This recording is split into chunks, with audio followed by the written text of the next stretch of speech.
आरुषि हत्याकांड एक ऐसा केस था जिसमें पुलिस और सीबीआई वर्षों की जांच पड़ताल के बाद भी असली कातिल तक नहीं पहुंच पाई या फिर कातिल के गुनाह को साबित नहीं कर पाई।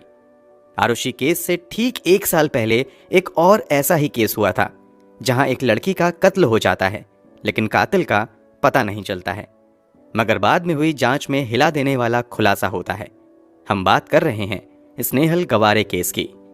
बड़ी ही बेरहमी से स्नेहल नाम की एक मासूम लड़की की हत्या कर दी गई थी, मगर हत्या के बाद इस केस में आगे जो कुछ भी हुआ वो और भी हैरान कर देने वाला था। जब इस केस की परत दर परत सच्चाई खुलती गई तो हर कोई हैरान रह गया।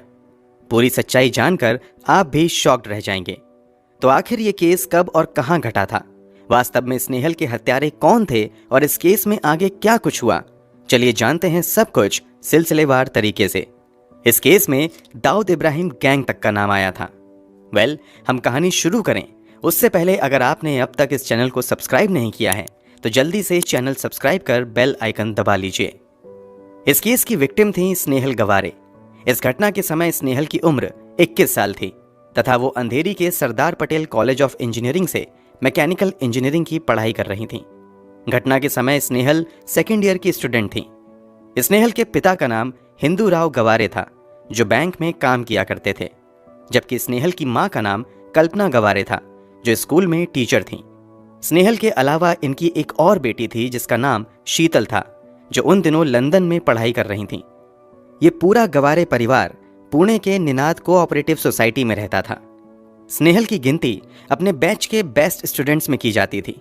पढ़ाई के साथ साथ स्नेहल को घूमने फिरने का भी काफी शौक था, इसीलिए जब जून महीने में उनके कॉलेज से कुछ दोस्त ट्रैकिंग पर जाने का मन बनाते हैं तो स्नेहल भी उनके साथ ट्रैकिंग के लिए चली जाती हैं।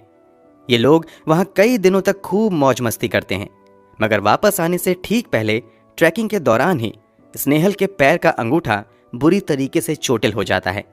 उसे अस्पताल में ले जाया जाता है। यहाँ ट्रीटमेंट के बाद स्नेहल को कम से कम 1 से 1.5 महीने आराम करने की सलाह दी जाती है। अस्पताल से वापस आकर स्नेहल घटना वाले दिन के लगभग 1 महीने पहले से घर पर ही रह रही थी। हर रोज की तरह 19 जुलाई 2007 को भी स्नेहल अपने घर पर ही थी। दिन के 11 बजे स्नेहल की मां कल्पना अपनी रूटीन के मुताबिक स्नेहल को घर पर अकेले छोड़कर अपने स्कूल के लिए निकल जाती हैं। स्नेहल के पिता सुबह ही अपनी ड्यूटी पर जा चुके थे। जब स्नेहल की मां अपनी ड्यूटी खत्म करके घर आती हैं तो उन्हें स्नेहल दिखाई नहीं देती है, इसलिए वो उन्हें खोजने के लिए उसके कमरे तक जाती हैं। वो देखती हैं कि स्नेहल की चप्पल दरवाजे पर पड़ी हुई है। स्नेहल का ब्रेसलेट और चश्मा भी उसके कमरे में ही पड़ा हुआ था। अब कल्पना घबराकर स्नेहल को आवाज लगाती हैं, मगर कहीं से स्नेहल की आवाज नहीं आती है। इसके बाद कल्पना बेटी के घर से गायब होने की सूचना अपने पति को देने के लिए अपने मोबाइल निकालती है तो देखती हैं कि उनके मोबाइल पर शाम के 3:28 पर स्नेहल का एक SMS आया हुआ है। वो जल्दी से इस SMS को खोलती हैं तो पता चलता है कि SMS में कुछ भी लिखा हुआ नहीं है, बल्कि ये एक ब्लैंक SMS होता है। ये SMS देखने के बाद स्नेहल के गायब होने की खबर उसके पिता को भी दे दी जाती है। इसके अलावा स्नेहल के दोस्तों और कई रिश्तेदारों को भी फोन करके स्नेहल के बारे में पूछा जाता है, मगर किसी के पास में भी स्नेहल की जानकारी नहीं होती है। उस समय स्नेहल का एक बॉयफ्रेंड भी हुआ करता था जिसका नाम हिरेन राठौर था। इन दोनों की मुलाकात लगभग 2004 के आसपास हुई थी। पहले इन दोनों में दोस्ती हुई और फिर धीरे धीरे यही दोस्ती प्यार में बदल गई। हिरेन राठौर को भी फोन किया जाता है, मगर उसका मोबाइल स्विच ऑफ आता है। हालांकि जब थोड़ी देर बाद उसका मोबाइल का स्विच ऑन होता है तो वो भी कहता है कि स्नेहल के बारे में मुझे कोई जानकारी नहीं है। अब तक स्नेहल के पड़ोसियों तथा आसपास रह रहे रिश्तेदारों को भी स्नेहल के गायब होने की खबर लग चुकी थी और वो लोग भी स्नेहल के घर पर आ चुके थे। यहाँ आकर ये सभी अपने अपने स्तर पर उन सभी संभावित जगहों पर स्नेहल की खोजबीन करना शुरू कर देते हैं जहां स्नेहल जा सकती थी, लेकिन कहीं भी स्नेहल का अता पता नहीं चलता है। थक हार कर स्नेहल के माता पिता डोंबिवली के रामनगर पुलिस स्टेशन जाते हैं और वहां शाम के लगभग 6:30 बजे स्नेहल के गायब होने की रिपोर्ट दर्ज करवाते हैं। रिपोर्ट दर्ज करवाने के बाद भी स्नेहल के माता पिता और पड़ोसी रिश्तेदार बैठते नहीं हैं, बल्कि देर रात तक स्नेहल को अपने स्तर से खोजने की कोशिश करते रहते हैं, मगर इन लोगों के हाथ कामयाबी नहीं लगती है। अब तक काफी देर हो चुकी थी। इसलिए सभी अपने अपने कमरे में सोने चले जाते हैं। स्नेहल की माँ स्नेहल के कमरे में ही लगे बड़े से बेड पर कुछ अन्य लोगों के साथ सो जाती है। अगली सुबह यानी 20 जुलाई 2007 को शुक्रवार के दिन सभी की आंखें सुबह सुबह ही खुल जाती हैं, क्योंकि स्नेहल के गायब होने की बेचैनी में किसी को ठीक ढंग से नींद भी नहीं आई थी। स्नेहल की माँ भी उठकर बेड से नीचे उतरती हैं। तभी उनकी नज़र बेड के पास गिरे एक पानी के बोतल पर पड़ती है। ये पानी का बोतल अक्सर स्नेहल के कमरे में लगे इसी बड़े से बेड के नीचे मौजूद ड्रॉर में रहता था, मगर आज ये नीचे गिरा हुआ था। वो नीचे झुककर पानी की बोतल उठाती हैं और बेड के नीचे बने बक्से में उसे रखने के लिए बेड पर लगे गद्दे को थोड़ा सा हटाती हैं, मगर गद्दे को थोड़ा सा खिसकाते ही वो अचानक से चीख पड़ती हैं। कल्पना इतनी जोर से चिल्लाती हैं कि घर में मौजूद लोगों के साथ साथ पड़ोसियों तक को ये चिल्लाने की आवाज जाती है और वो सभी हड़बड़ाकर कमरे में भागते हुए आते हैं। कल्पना उसी बेड की तरफ इशारा करके लगातार चिल्लाए जा रही थी और चिल्लाते चिल्लाते बेहोश भी हो जाती है। जब वहां पर मौजूद लोग कल्पना के चिल्लाने की वजह समझने के लिए गद्दे को हटाते हैं तो सभी के पैरों तले जमीन खिसक जाती है। उन्हें बेड के नीचे बने बक्से में एक इंसानी हाथ दिखाई देता है। आनन फानन में सभी लोग मिलकर गद्दे को हटाते हैं और बेड को खोलते हैं तो जो नजारा उनके सामने होता है उसे देखकर हर कोई शॉक्ड रह जाता है। जिस बेड पर स्नेहल की माँ और कुछ दूसरे रिश्तेदार रात में सोए थे, उसी के नीचे बने बक्से में स्नेहल की लाश पड़ी हुई थी। स्नेहल के हाथ पीछे, पैर पीछे करके कपड़े से बांधा हुआ था, जबकि मुंह पर टॉवल लपेटा हुआ था। आनन फानन में पुलिस को खबर दी जाती है। जल्द ही पुलिस वाले भी वहां भागते हुए मौके पर पहुंच जाते हैं। शव को कब्जे में लेकर पोस्टमार्टम के लिए भेज दिया जाता है, जबकि एक मामला दर्ज करते हुए आगे की जांच पड़ताल शुरू कर दी जाती है। घरवालों द्वारा सबसे पहला शक स्नेहल के बॉयफ्रेंड हीरेन राठौर पर जताया जाता है। स्नेहल की मां के मुताबिक पिछले एक हफ्ते से स्नेहल और हीरेन का किसी बात को लेकर झगड़ा चल रहा था और इन दोनों में आजकल बातचीत भी बहुत कम हो गई थी। घरवालों के बयान के मुताबिक इसी झगड़े की वजह से शायद हीरेन ने ही स्नेहल की हत्या कर दी होगी। वैसे भी हीरेन ही ऐसा व्यक्ति था जो अक्सर इस घर में आता रहता था और इसके बारे में स्नेहल की मां को भी अच्छे से पता था। घर में ही तलाशी के दौरान पुलिस को यह भी पता चलता है कि स्नेहल की एक सोने की चेन और उसके पास मौजूद नोकिया N72 मोबाइल फोन भी गायब है। पुलिस को जांच में घर के अंदर किसी भी तरह के फोर्स एंट्री के सबूत नहीं मिलते हैं। इससे यह साफ था कि जिसने भी स्नेहल की हत्या की है वो बड़े आराम से घर के अंदर आया और शायद स्नेहल उसे जानती भी थी। पोस्टमार्टम के बाद स्नेहल का अंतिम संस्कार कर दिया जाता है। जब पोस्टमार्टम रिपोर्ट आती है तो उससे पता चलता है कि स्नेहल की मौत दम घुटने की वजह से हुई है। उसके साथ किसी तरह का सेक्सुअल असॉल्ट नहीं हुआ था। घर से कोई दूसरी कीमती चीज भी गायब नहीं हुई थी। ऐसे में ये लूट के लिए की गई हत्या का मामला भी नहीं लग रहा था। अब पुलिस शक के आधार पर सबसे पहले स्नेहल के बॉयफ्रेंड हीरेन राठौर को पूछताछ के लिए बुलाती है।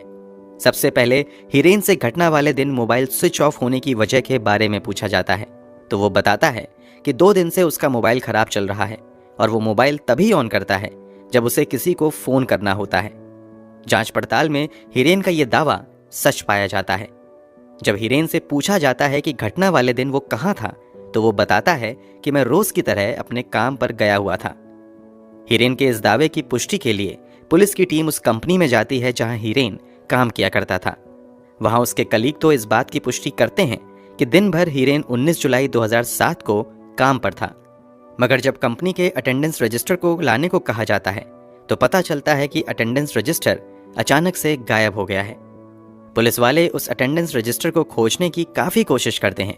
ये कोशिश वर्षों तक चलती रहती है, मगर वो अटेंडेंस रजिस्टर कभी नहीं मिल पाता है। हीरेन के साथियों द्वारा दिए गए बयान से पता चल रहा था कि हीरेन तो संभावित हत्या वाले दिन काम पर था। ऊपर से स्नेहल के कमरे या पूरे घर में कहीं भी ऐसे एक भी सबूत नहीं मिले थे जिससे यह साबित हो सके कि हीरेन घटना वाले दिन या उससे पहले इस घर में आया था। गिरफ्तारी से कुछ ही दिनों बाद हीरेन को सबूत के अभाव में छोड़ दिया जाता है। कुछ दिनों बाद फिर से हीरेन को पूछताछ के लिए बुलाया जाता है, मगर इस बार भी पुलिस के हाथ कुछ नहीं लगता है। अंत में हीरेन का साइकोलॉजिकल टेस्ट, पॉलीग्राफ टेस्ट और ब्रेन एनालिसिस भी किया जाता है, मगर उससे भी पुख्ता तौर पर पुलिस को कोई भी ठोस संकेत नहीं मिलते हैं। पुलिस और घरवालों का शक सबसे ज्यादा हीरेन पर था, मगर पुलिस की अब तक की जांच में वही बचता आ रहा था। अब पुलिस वाले नए सिरे से जांच शुरू करते हैं और इस जांच के दायरे में हीरेन के माता पिता और परिवार के दूसरे सदस्यों को भी शामिल करते हैं। इसी जांच पड़ताल के दौरान खुलासा होता है कि स्नेहल के पिता हिंदूराव गवारे को शक था कि उनकी पत्नी कल्पना का चक्कर उसके ही एक रिश्तेदार अनिल जवालेकर के साथ चल रहा था। पुलिस इस एंगल से भी जांच करती है कि कहीं इस अवैध संबंध के रिश्ते को छुपाने के लिए तो ये हत्या नहीं की गई है। इस कारण अब स्नेहल की मां कल्पना का भी साइकोलॉजिकल टेस्ट, पॉलीग्राफ टेस्ट और ब्रेन एनालिसिस टेस्ट किया जाता है, मगर इसमें भी कुछ भी संदिग्ध नहीं पाया जाता है। ये सभी टेस्ट स्नेहल के पिता हिंदूराव गवारे पर भी किए जाते हैं, मगर यहां भी स्नेहल की हत्या के संबंध में कुछ भी संदिग्ध नहीं मिल पाता है। हालांकि इस जांच के दौरान यह खुलासा जरूर होता है कि स्नेहल की मां कल्पना और पिता हिंदूराव के आपसी रिश्ते ठीक नहीं चल रहे थे। यहां तक कि हिंदूराव की बड़ी बेटी शीतल, जो लंदन में रहकर पढ़ाई कर रही थी, उससे भी हिंदूराव के रिश्ते ठीक नहीं थे और उसने अपने पिता पर तो मारपीट तक का मामला पुलिस में दर्ज करवाया हुआ था। स्नेहल से भी हिंदूराव के रिश्ते तनावपूर्ण ही थे, जिसके साथ कल्पना के अवैध संबंध होने का शक जताया गया था। पुलिस उससे भी पूछताछ करती है, मगर वहां से भी कोई सबूत हाथ नहीं लगता है। जिन 4 लोगों पर शक जताया गया था, सभी लगभग शक के दायरे से बाहर हो चुके थे। हालांकि स्नेहल के बॉयफ्रेंड हीरेन राठौर को अब तक पुलिस ने क्लीन चिट नहीं दी थी और उस पर अब भी नजर रखी जा रही थी, लेकिन उसे गिरफ्तार इसलिए नहीं किया जा सका था क्योंकि उसके खिलाफ एक भी सबूत नहीं मिले थे। जब पुलिस को कहीं से कोई क्लू नहीं मिलता है तो कुछ आला अधिकारी इस बात की ओर इशारा करते हैं कि शायद इस घटना को किसी बड़े गैंग ने तो अंजाम नहीं दिया है। इसी के बाद कथित तौर पर दाऊद इब्राहिम के डी गैंग से जुड़े कुछ लोगों से भी इस हत्याकांड के सिलसिले में पूछताछ होती है, मगर यहां से भी कुछ नहीं मिलता है। इन लोगों से पूछताछ करने के साथ साथ पुलिस कल्पना का गुम हुआ मोबाइल भी तलाश रही थी। मोबाइल तो गायब होने के बाद ही स्विच ऑफ हो गया था, मगर मोबाइल के IMEI नंबर के जरिए अब भी मोबाइल पर नजर रखी जा रही थी। इस घटना के कुछ दिनों बाद अचानक से मोबाइल में कुछ एक्टिविटी दर्ज की जाती है और IMEI के जरिए पुलिस मोबाइल को ट्रेस करते हुए मनसुख शिवाजी पाटिल नाम के व्यक्ति के पास से ये मोबाइल बरामद कर लेती है। इस व्यक्ति को भी गिरफ्तार कर लिया जाता है और पूछताछ का सिलसिला शुरू होता है। पूछताछ में पता चलता है कि मनसुख शिवाजी पाटिल कांदीवली में एक दुकान चलाते हैं। उनको ये मोबाइल किसी शख्स ने कुछ दिनों पहले 3500 रुपए में बेचा था। बेचने वाले व्यक्ति ने बताया था कि ये मोबाइल उसे कहीं गिरा हुआ मिला था। पुलिस के कई घंटों की पूछताछ के बाद पता चलता है कि वास्तव में स्नेहल से मनसुख शिवाजी पाटिल का कोई लेना देना नहीं है, बल्कि किसी तीसरे व्यक्ति ने इसे स्नेहल का मोबाइल बेच दिया है। चूंकि मनसुख ने मोबाइल बेचने वाले व्यक्ति को देखा था, इसलिए पुलिस मनसुख की मदद से मोबाइल बेचने वाले का स्केच तैयार करवाती है। स्केच बन जाता है, मगर स्नेहल के माता पिता समेत कोई भी व्यक्ति उस स्केच वाले व्यक्ति को नहीं पहचान पाते हैं। स्नेहल को इस दुनिया से गए हुए कई महीने बीत चुके थे, मगर पुलिस के पास कातिल और सबूत के नाम पर कुछ नहीं था। स्नेहल के कमरे से जो कुछ फिंगरप्रिंट्स बरामद हुए थे वो घर वालों से जरूर मैच खा रहे थे, मगर ये पक्का सबूत नहीं था क्योंकि अनजाने में लगातार लोग इस कमरे में आ जा रहे थे। यहां तक कि कमरे में लगे बेड के अंदर लाश मौजूद थी, ऊपर लोग सो रहे थे। ऐसे में वहां घर के लोगों के फिंगरप्रिंट्स का आना कोई हैरानी वाली बात नहीं थी। हाँ, उस भीड़ में पुलिस जरूर हीरेन राठौर के फिंगरप्रिंट्स तलाशने की कोशिश करती रही, मगर पुलिस को सफलता नहीं मिलती है क्योंकि किसी भी फिंगरप्रिंट से हीरेन राठौर के फिंगरप्रिंट्स मैच नहीं होते हैं। पुलिस से ऑलमोस्ट स्नेहल की हत्या के मामले में क्लीन चिट मिलने के बाद हीरेन पढ़ाई के लिए विदेश चला जाता है। समय बीतता गया, मगर पुलिस कभी भी कातिल तक नहीं पहुंच पाई। 2010 तक आते आते इस केस को क्राइम ब्रांच को सौंप दिया गया। क्राइम ब्रांच की जांच के दौरान ही 2010 में अचानक से इस केस में फिर से नई जान आ जाती है। दरअसल 2010 में हीरेन राठौर के पिता का देहांत हो जाता है। पिता की मौत की खबर सुनकर हीरेन विदेश से अपनी पढ़ाई छोड़कर पिता के अंतिम संस्कार में शामिल होने के लिए वापस अपने घर आता है। पिता के अंतिम संस्कार के बाद क्राइम ब्रांच भी हीरेन को ही प्राइम सस्पेक्ट मानते हुए जांच आगे बढ़ाती है और फिर से हीरेन को पूछताछ के लिए बुलाया जाता है। क्राइम ब्रांच की ओर से हीरेन का नार्को टेस्ट करवाने का फैसला किया जाता है। कोर्ट में कहा जाता है कि इस बार पुलिस के हाथ हीरेन के खिलाफ स्ट्रॉन्ग एविडेंस मिले हैं। हिरेन कोर्ट में नार्को टेस्ट के लिए अपनी मंजूरी भी दे देता है। अब नार्को टेस्ट की तैयारी चल रही थी कि इसी बीच केस में एक बार फिर से नाटकीय मोड़ आता है। क्राइम ब्रांच की ओर से कोर्ट में बयान दिया जाता है कि पुलिस को हिरेन के खिलाफ कोई पुख्ता सबूत नहीं मिल पाए हैं, इसलिए अब नार्को टेस्ट नहीं किया जाएगा। इसके तुरंत बाद हिरेन भी कोर्ट में नार्को टेस्ट के लिए दी गई अपनी सहमति वापस ले लेता है। कुल मिलाकर स्नेहल गवारे की हत्या को 15 साल से भी ज्यादा हो चुके हैं, मगर आज तक पुलिस ना तो एक गवाह ला पाई है, ना कोई एक सबूत, और ना ही कोई कातिल है। वैसे ये केस अब तक बंद नहीं हुआ है और पुलिस आज भी अपने स्तर से इस केस की इन्वेस्टिगेशन कर रही है। पुलिस इंतजार में है कि शायद किसी दिन चमत्कार हो और उनके हाथ कोई पुख्ता सबूत लग जाए जो उन्हें कातिल तक ले जाए। अब वो दिन कभी आएगा या नहीं, वो तो समय ही बताएगा।